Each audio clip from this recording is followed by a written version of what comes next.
Voilà, donc, vous avez compris que cette communication entre les cellules se fait à travers des ondes électromagnétiques qui agissent sur les autres cellules. Nous allons donc reprendre notre présentation.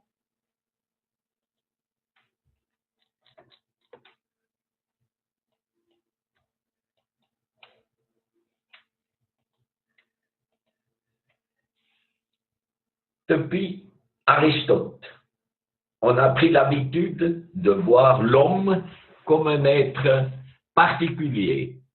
L'être humain est considéré comme séparé de la nature. On est dans la question que l'homme est qu'est la mesure de toute chose. La nature, par contre, est devenue un objet. Elle est évaluable, mesurable, quantifiable. Et les matières en mouvement que l'on peut scruter, on peut disséquer, classifier pour finalement l'exploiter. Les vidéos que nous avons vues nous indiquent par contre une toute autre réalité.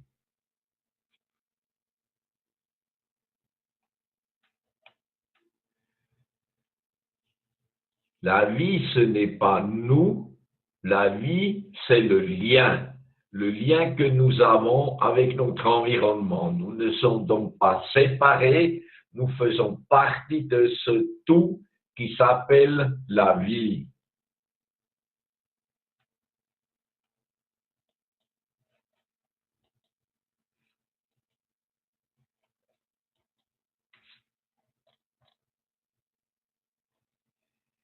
Regardons maintenant alors ce que c'est cet environnement. Nous avons pris l'habitude de désigner comme environnement ce qui nous entoure. Et ce qui nous entoure, c'est ce qui nous fait vivre. Vivre bien ou vivre mal. Vivre en santé ou vivre malade.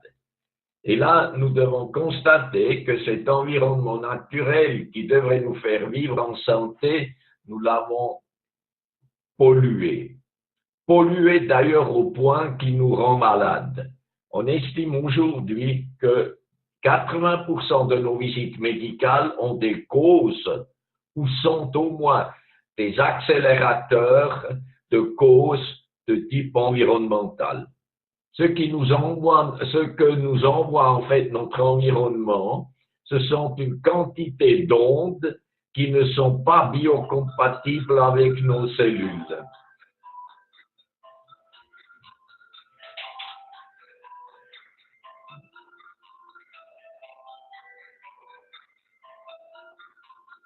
Je pense par exemple aux perturbateurs endocriniens, aux micropolluants dans l'air, dans l'eau, dans nos aliments, dans de très nombreux produits que nous utilisons. Ces ondes qui empêchent nos cellules d'effectuer leur régénération, leur réparation, leur nécessaire rééquilibrage. Si maintenant nous voulons améliorer la qualité de notre vie, nous devons donc agir sur les liens que nous avons avec notre environnement. Je vous propose 3 espaces à prendre en considération de manière prioritaire. L'espace dans lequel vous vivez en permanence, c'est-à-dire 100% de votre temps, c'est votre corps. L'espace où vous passez l'essentiel de votre temps libre, c'est votre domicile. Et l'espace où vous passez l'essentiel de votre temps professionnel, c'est bien entendu votre place de travail. Dans ces 3 espaces, en fait, vous pouvez agir individuellement avec un degré d'efficacité élevé. En fait, vous n'avez pas besoin d'efforts collectifs, d'attendre que d'autres personnes se joignent à vous pour améliorer, en fait, votre environnement. Comme les autres espaces de vie, comme le quartier, la commune, le pays, le continent, la planète, tout ça, ils ont besoin de ce qu'on appelle, l'effort collectif. Et ceci est bien plus difficile à réaliser.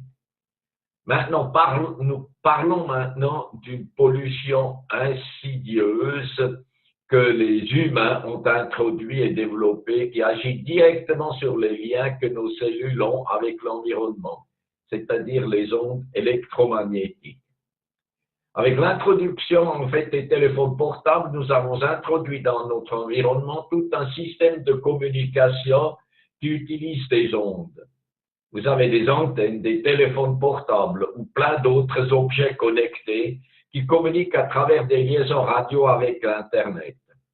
Pour comparaison, avant 1879, c'est-à-dire l'année où on a découvert l'électricité, notre monde vibrait naturellement à 7,83 Hz. Depuis 1879, disons à aujourd'hui, on peut dire que en fait, cette vibration s'élevait principalement vers 50 Hz. Et depuis 1980 à aujourd'hui, c'est-à-dire l'année de l'introduction des micro-ondes, les vibrations se sont élevées à 2,5 GHz ou plus, soit 500 millions de fois de plus rapide que dans les années 70. Maintenant que nous avons donc appris que notre corps fonctionne avec des impulsions électromagnétiques, on commence à se poser la question si en fait des champs artificiels qui sont tellement plus forts que les champs naturels pourraient affecter notre santé et notre bien-être. Voici une conclusion suite à des études qui ont été effectuées sur les périodes d'activité solaire intense. On le sait, il est admis d'ailleurs que les éruptions solaires peuvent affecter le bon fonctionnement de nos réseaux de communication. Il est par contre moins connu que cela affecte également le comportement humain. Ainsi, en période d'intense activité solaire, le nombre de suicides augmente. Il y a plus d'accidents de circulation, le nombre de crises cardiaques s'élève et davantage de révoltes populaires ont eu lieu pendant ces périodes-là. Il faut savoir que nous avons 5 millions de cristaux magnétiques par gramme de tissu dans notre cerveau. Donc, en fait, les ondes naturelles ou artificielles nous affectent. Mais finalement, que dit la science? La discussion sur les effets des ondes radio sur le corps humain est une discussion qui n'est pas encore définitivement tranchée par la science. Il y a deux camps qui s'opposent. J'appelle ça, le premier, c'est le camp des fabricants de ces appareils radio et l'industrie de télécommunications ainsi que leurs utilisateurs.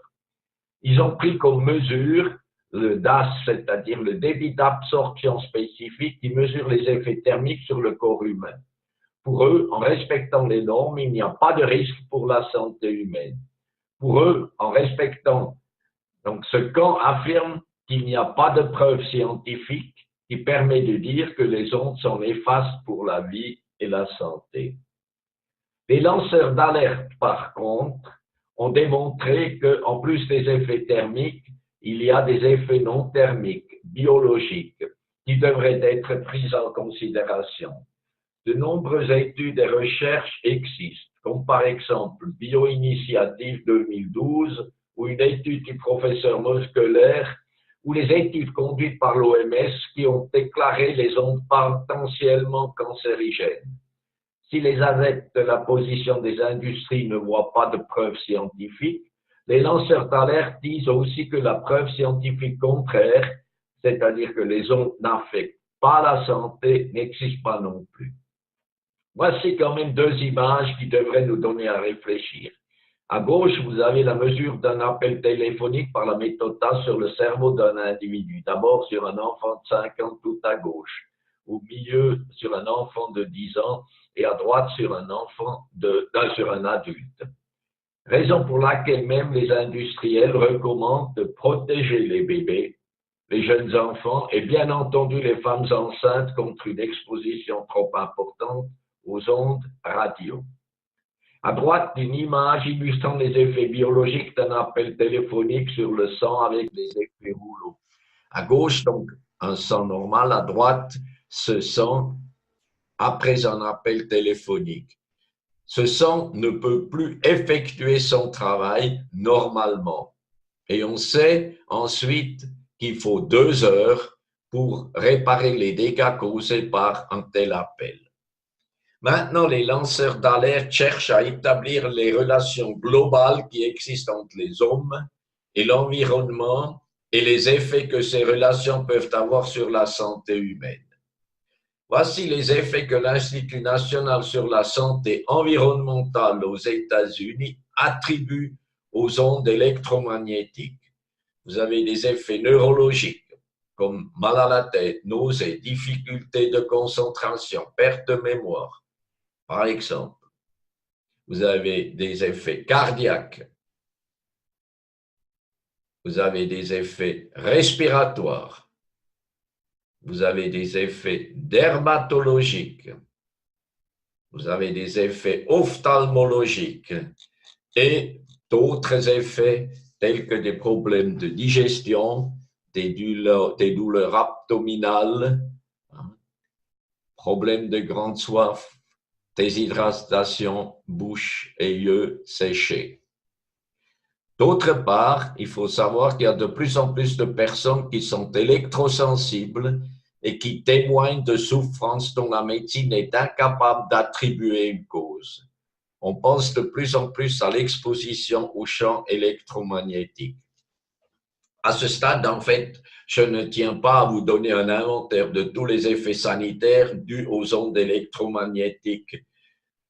Par contre, ce que j'aimerais vous présenter, c'est le principe de précaution. En fait, ce principe est un principe philosophique qui est important parce que, en fait, il permet de se protéger. Trop de facteurs multiples interviennent et nous empêchent en fait de désigner un seul et unique facteur lorsqu'on parle d'effets environnementaux. Et ce fait que la reproductibilité que la science exige est quasiment impossible à mettre en pratique. Justement, par exemple, pour prouver que les ondes électromagnétiques ont cet effet sur une personne. Mais on peut dire aujourd'hui, comme nous l'avons vu, qu'il y a suffisamment de signes dans les études épidémiologiques qui devraient en fait nous inciter à la prudence. Et c'est quoi cette prudence? Eh bien, puisque la société, la science et les connaissances techniques ne sont pas à même de fournir des certitudes, nous devrions en fait prendre un certain nombre de précautions. Et ce serait pas normal de penser que, puisqu'on ne peut pas le prouver, il ne peut y avoir d'effet néfaste. Ça, ce principe de précaution devrait être adopté en ce qui concerne les ondes électromagnétiques. Si maintenant, en fait, les mesures qu'on propose pour vous protéger sont encore économiquement viables, à notre avis, il ne faut pas hésiter. Sinon, en fait, on va se trouver dans la même situation qu'avec la nocivité de la cigarette, de l'amiante ou du glyphosate, avec d'énormes souffrances, avec des milliers de morts, voire des millions de personnes qui rencontrent des problèmes de santé. Maintenant, il faut savoir que des solutions existent. Qui sont-elles, ces solutions? Ben, la première et la meilleure solution consiste à ne pas polluer un espace, c'est-à-dire le garder libre du rayonnement par les ondes électromagnétiques.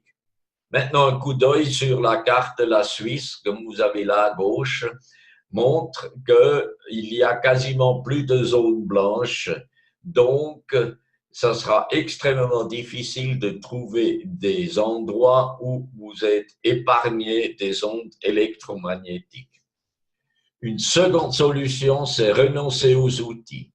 Vous pouvez par exemple renoncer au téléphone portable, à l'ordinateur, à la télé, mais vous allez tout de même être exposé au rayonnement de tous les appareils, antennes, satellites, Wi-Fi dans la maison qui vous entoure.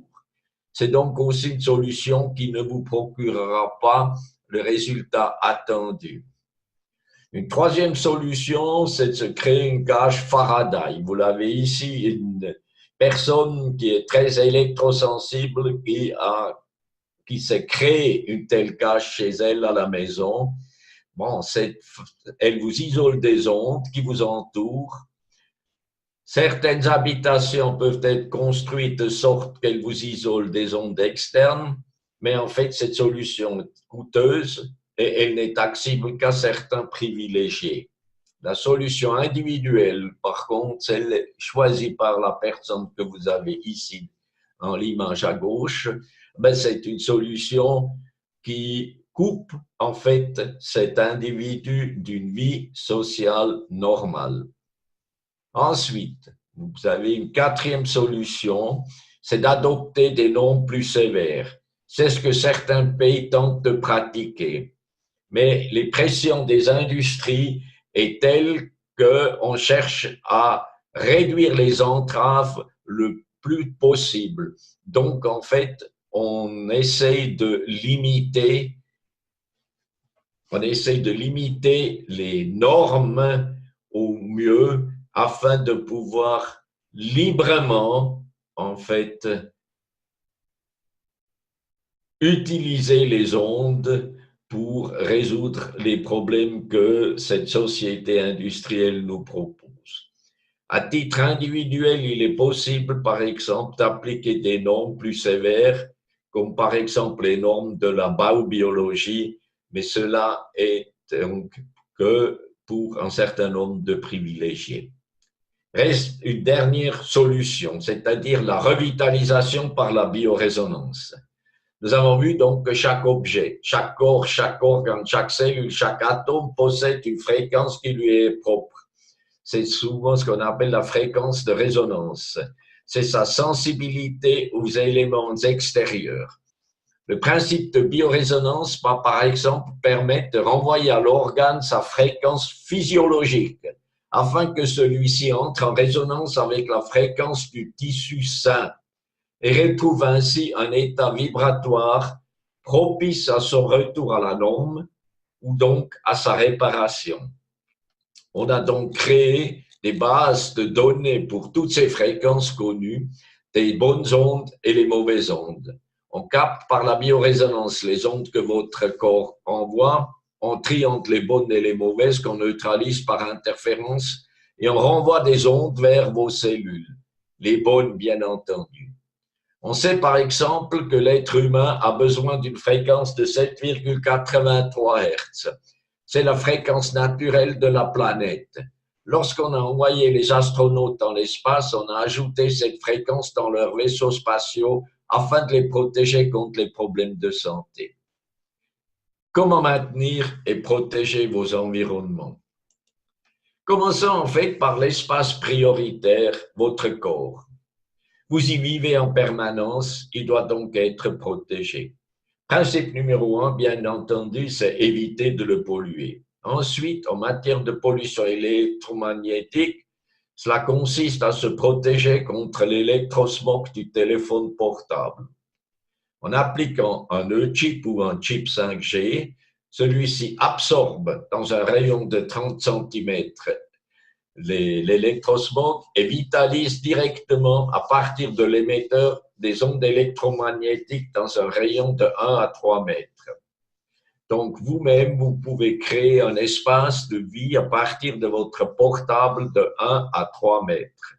Cela permet aux cellules de recevoir des ondes biocompatibles. Maintenant, pour vous protéger votre domicile ou votre place de travail, vous disposez de deux types de solutions. Soit vous allez équiper toutes les sources d'ondes électromagnétiques de E-chip, soit vous installez un room converter. La différence entre ces deux solutions est que le E-chip absorbe l'électrosmog et crée un champ vitalisé de 1 à 3 mètres. Mais elle ne vous protège pas contre les ondes venant de l'extérieur. En utilisant plusieurs E-chips, vous créez une sphère de résonance entre les différents chips. En installant par contre un room converter, vous pouvez créer une sphère de 10 à 20 mètres de diamètre qui vous protège des sources à l'intérieur de la sphère et aussi de ces sources à l'extérieur. Comment mesurer en fait les effets? On peut se poser la question. Peut-on faire confiance à cette solution?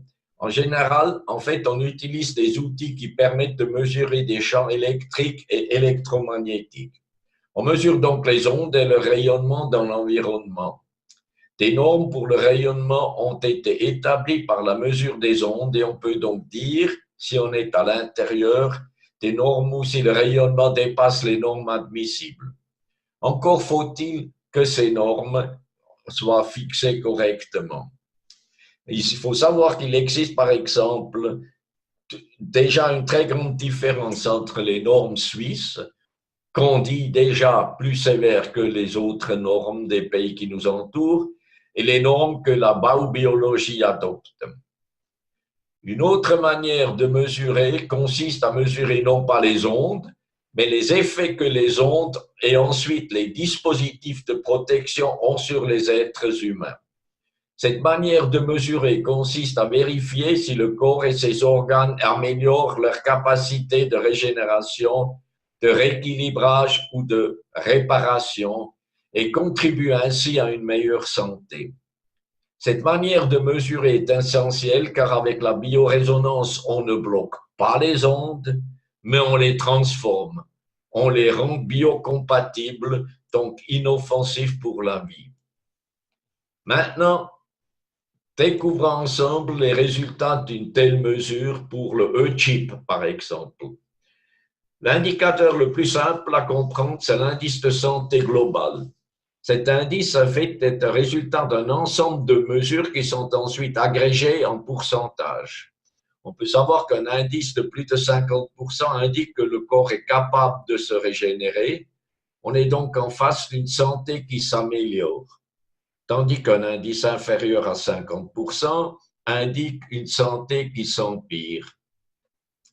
Cette mesure est en fait un résumé de nombreuses mesures comme de la capacité d'adaptation du système cardiovasculaire, de la régulation du système végétatif, de la régulation neuro-endocrinien du système central, de l'état psycho-émotionnel et d'un indice de l'état fonctionnel.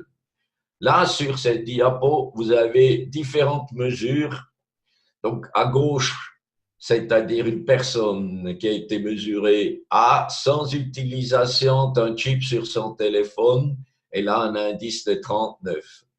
Ayant chippé le téléphone, eh ben, son indice de santé s'est accru à 68. Et vous avez ensuite plein d'autres mesures, 33, 66, 34, 62, 37, 66, 43, 69 et ainsi de suite. Donc, plein de mesures ont été effectuées à l'aveugle pour montrer ces effets. Vous avez d'ailleurs d'autres mesures, c'est la carte c'est la carte, c'est l'effet sur le cerveau. À gauche, vous avez un cerveau non protégé, ton téléphone non protégé.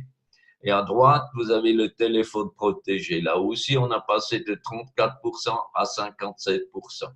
Donc, on a dépassé le seuil. Et en dessous, vous avez par exemple ce qu'on appelle l'âge biologique. Nous avons tous un âge chronologique, mais nos organes ont un âge biologique.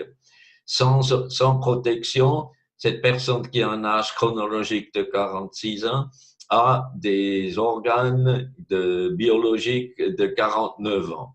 Avec le chip, en fait, son âge chronologique ne variant pas. Par contre, son âge biologique s'est beaucoup amélioré puisque ça passait de 49 à 40 ans. Ces mesures montrent donc que ce dispositif sur le téléphone améliore la santé d'une personne, donne à votre corps la capacité de se régénérer. Maintenant, il y a une autre manière de mesurer l'efficacité, c'est par exemple de voir des témoignages. Je lis par exemple un témoignage. Avec mon Samsung Galaxy, j'ai toujours les oreilles qui deviennent rouges quand je téléphone. Et au bout de 15 minutes, j'ai des maux de tête. Depuis que j'ai mon E-chip, ces symptômes ont disparu. Je peux téléphoner plus longtemps et je ne ressens plus rien. Ou encore, PG en Allemagne, J'ai aménagé mon espace de travail avec 6 e-chips au total.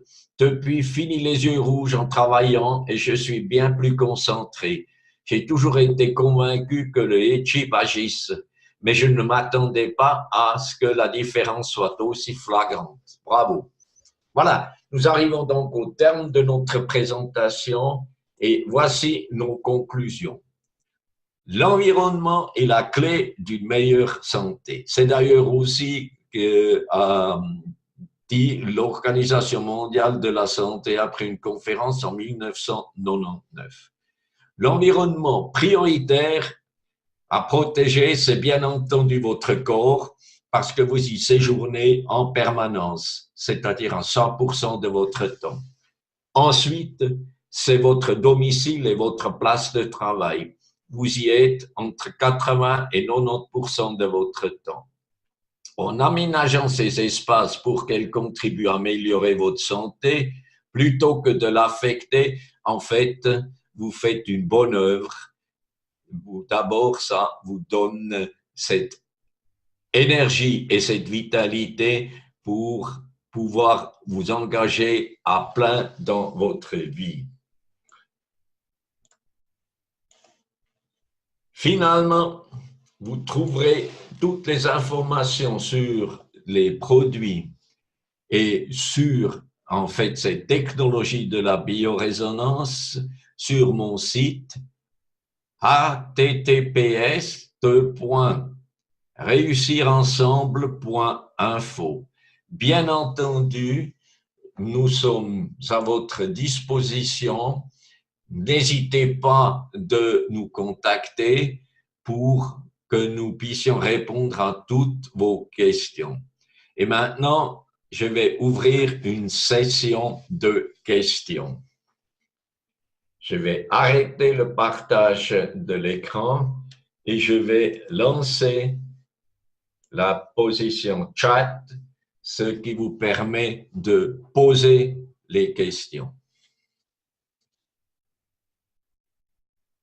Je vous remercie pour cette présence, disons, pour avoir participé à ces séminaires et je suis à votre disposition si vous désirez avoir des informations supplémentaires et voir avec moi dans quelle mesure vous pouvez vous-même vous protéger. Nous allons avec vous trouver une situation, en fait, une solution qui vous permet de le faire en fonction de vos besoins. Bonne soirée à tous